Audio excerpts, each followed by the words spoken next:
السلام عليكم أصدقائي، مرحبا بكم في فيديو جديد سنقدم لكم فيه موعد وتوقيت والقنوات الناقلة بالنسبة لمباراة الهلال السعودي ونادي ضمك في الدوري السعودي أو دوري روشن السعودي الجولة 30. لكن قبل ما ندخل في تفاصيل هذا الفيديو أتمنى منكم الضغط على زر اللايك والاشتراك في القناة وتفعيل الجرس لمعرفة جميع مواعيد مباريات الهلال، وأدعوكم أيضا للحضور معنا في كل البثوث المباشرة التي نقدمها في هذه القناة حول الفرق السعودية أو المباريات المهمة في دوري روشن السعودي كتعليق صوتي وردة فعل مباشرة.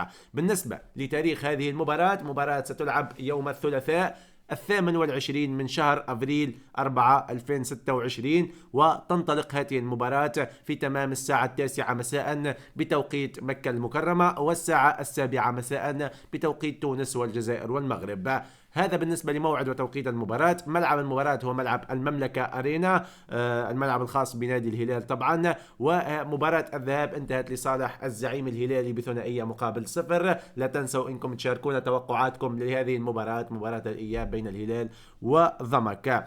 ننتقل الآن إلى القنوات الناقلة، حيث أن هذه المواجهة ستنقل عبر قنوات 8 الرياضية، قنوات 8 الناقل الحصري لدوري روشن السعودي بالمجان للجميع، سواء كان على النايل سات أو على العرب سات، وأيضا تطبيق 8 للموجودين داخل السعودية فقط مجانا. هذا كان كل شيء في الفيديو، نتمنى تكونوا استفدتوا. ملتقانا إن شاء الله في مواعيد رياضية قادمة. شكرا لكم والسلام عليكم.